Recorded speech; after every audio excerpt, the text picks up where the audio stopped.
Going through our worked examples. So first one up we are going to do is we're finding the number of hours in 5 days, which means we're starting off with 5 days and we want to turn it into hours.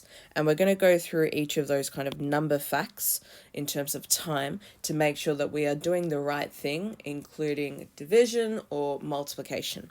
So 1 day is made up of 24 hours. So what I'm going to be doing here is I'm going to be multiplying by 24. So let's do that. I have 5 days and I multiply it by 24 hours in a day to give me my answer of 120 hours. So this means my answer is 120 hours is the amount of hours in 5 days. Next one, I'm going from 35 days and I'm going to find out how many weeks that is. So I'm starting off with days and I'm going to weeks. Because I'm starting off with something smaller and I'm going to something bigger, I am actually this time going to be dividing. So time fact that we need to keep in mind. So 1 week is, as we know, is made up of 7 days. So if I'm going to write out my answer, what I am going to do is I'm going from my days to my week, which means I need to divide. So I'm actually going to be dividing by 7. So let's just keep track of all that. So I'm dividing by 7. So I have my answer here in black. So 35 days divided by my 7 days in a week to give me my answer of 5 weeks. Next question. We're now converting our times to the units shown in those brackets. So if I've got 194 minutes, I want to turn it into hours. So I'm starting off smaller and I'm getting, strike that.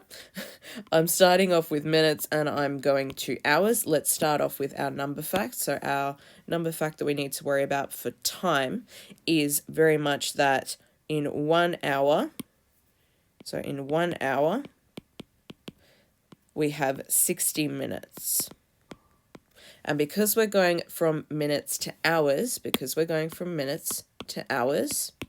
we are going to be dividing. So let's keep track of all of that.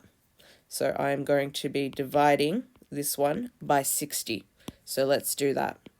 So I've got 194 and I'm going to divide it by 60. And this gives me my answer of 3.23 hours. Bit of a weird one, but that is absolutely okay. And I'm going to put my dot there. And there's my answer. Let's move on. So next one I have is 75 seconds and I want to turn it into minutes. So if I'm going from seconds to minutes, let's have a look at my actual fact that I need to worry about. So if I have 1 minute, 1 minute is made up of 60 seconds. Okay, so I am going from seconds to minutes. If I'm going from seconds to minutes, I will again be dividing. So let's keep track of all of that. So I'm going to be dividing by 60. So let's have a go at this question, shall we? So if I've got 75 seconds and I'm dividing it by 60 seconds, I end up with my answer of 1.25 minutes. Okay, next one. I am now using my times and I'm writing it into the system given in the brackets. So I'm starting off here and I want to change it into this format. So I'm starting off with 24-hour time and changing it to AM or PM time. So since I'm going from 24-hour to AM or PM, if the number is greater than 12, which it is, I am going to minus 1200 from that number. Before then, I can put in my AM or PM sign. If this is already over 12, I already know that is going to have to be PM. So let's go through what that looks like. So if I have my 2300 and I'm going to take away my 12. That will then turn it into a 12-hour block time to give me either AM or PM, and then we can figure out which one it actually is. So if I'm doing this now, so 2300 minus 1200 gives me 1100, okay? And because we had to do this and taking away 1200, that means I am in PM.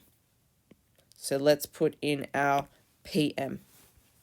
Okay, next one. I'm going through from PM and I want to put it into 24-hour time. I'm currently in a 12-hour time. So what I am doing here is the following. So if I'm going from this number to 24-hour time, first thing I do, a little bit like what you were doing from here before, but you're undoing it this time. So if I have 310, what I'm going to do, first of all, I'm going to write it as 310. I'll add a 0 onto it. So I've got it first of all in 24-hour time. Now I need to actually add my 1200, okay? Because that's what that PM means. I've added 1200. And my answer is going to be 1510. Okay, that means now I have this in 24-hour time. And if you notice, this is our bell time. Speaking of, let's go to the next question. Next couple, really nice and simple. You have a button on your calculator called the DMS button. This button looks like this. It has degrees, minutes, and then seconds. We can also use this for time. So let's learn how to do that now. If I have this and I want to convert this particular number, so 4 1/3 hours, into hours, minutes, and seconds, what I will do in terms of my calculator is I will actually put in my number of 4 1/3, and then I will actually hit my button of degrees, minutes, seconds. When you do this, you end up with the following. You end up with 1 hour, 40 minutes, and 0 seconds. So in my answer, I would write 1 hour, because that's what this one means. I would then write 40 minutes, because that's what this part means, and I don't have to write my seconds. Let's try the next one. So again, similar system. I'm going to put in my 6.42, and then I am going to press my button for degrees, minutes, seconds to find out my time. So that then gives me an answer of 6 hours, 25 minutes, and 12 seconds. So my answer, I would write 6 hours, because that's what this means, followed by 25 minutes and 12 seconds. Hopping on to the questions now. Good luck.